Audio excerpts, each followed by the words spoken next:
I always thought creativity is something that you have to be born with it. But according to Dr. Andrew Huberman, that Jack neuroscientist, creativity can be trained. But why creativity? If you're like me, you would wonder why some people come up with amazing different ideas and effortless with their work.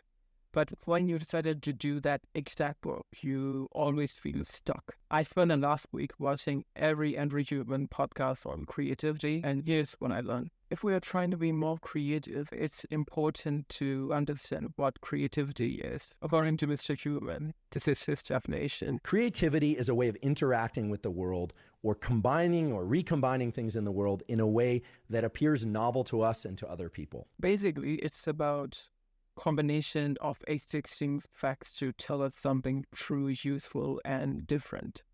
So it's not about painting an amazing artwork or writing a song lyrics.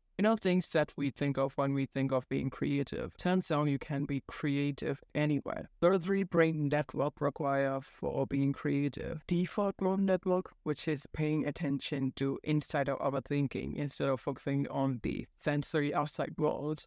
The central executive network, which thinks about all of the things that we could do and decides what not to do. And lastly, salience network, which thinks about all of the information that are available to us at any given moment and decides which is the most important one. It kind of acts like our brain library. Not that complicated, right? Now what I'm about to tell you is super crucial, and if you don't understand it, you can't train yourself to become creative.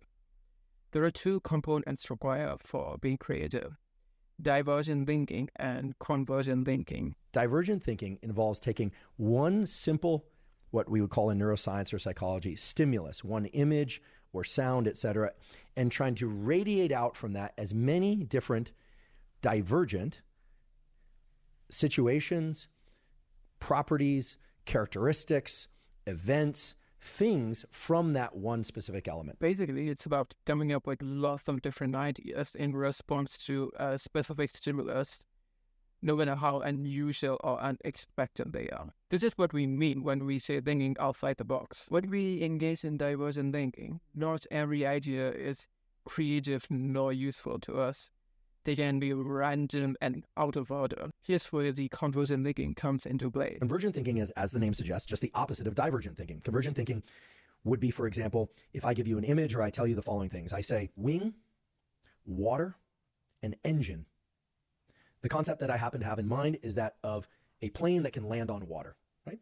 Most planes don't land on water or not intended to land on water. One would hope that their plane doesn't land on water unless it's a plane designed to land on water.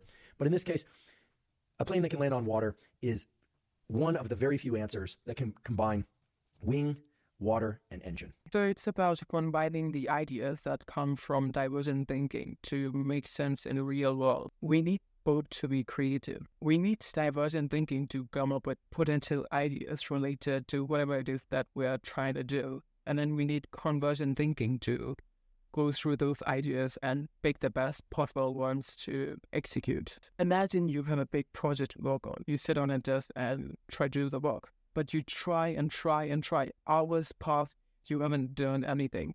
You feel stressed, you're not sweating, and you feel stuck. And then you decided to take a nap. After you wake up, you come up with lots of wonderful ideas, which doesn't seem to come up when you are focusing. That's your divergent thinking working. Once or twice in your life, you would have experienced that. It can be trained with what Mr. Huberman called open monitoring meditation. Basically, sit down, lie down, whatever you want, and then just let your thoughts, emotions, ideas surface to your mind without any judgment. This will make us better at tapping into pre-existing thoughts, and that's what we need when we trying to get new ideas. For the convergent thinking, it can be trained with focus attention meditation. Again, sit down, lie down. This time, focus on specific things like your bodily sensations or your breath or a point. Whatever, this will make us better at focusing, and that's what you do in convergent thinking. And that's the protocol Mr. Huberman suggests, but to be honest, I'm not following the exact way. For the divergent thinking, instead of sitting, I would go for a walk. For instance, I would say to myself, I need ideas for this specific thing, and then I would just go for a walk. On my walk, lots of things would pop up to my head. things that are related or non-related. The key is not to judge and be carried away with one single thought. 9 out of 10 times I would have different ideas. And for the conversion decade, I would meditate as usual to get better at focusing, and I try to minimize distraction. Now I know the process of it. I just try to be conscious of my actions. Now you know the things that you need to do to improve. But if you don't know what to do these things, you cannot maximize the results you want. Your mood plays a big role when tapping into divergent thinking. People are in sort of a low mood. They're not feeling great. Maybe they're depressed, but they're just not feeling that great. They feel, on a scale of 1 to 10, around a 2 or a 3, maybe a 4. The probability that they will be able to engage effectively in divergent thinking is quite low. If you're in a hurry or if you're in stress, you won't come up with ideas. I mean, it's not surprising. In those periods, it's better to elevate your mood first and then relax yourself a bit. There is one thing that instantly increase your dopamine level that Mr. Huberman suggests. It is non-sleep depress or NSDR. As the name suggests, you are awake, but you listen to audio transcript or body scanning to relax your mind. After that, you will feel so much better and you would come up with lots of ideas.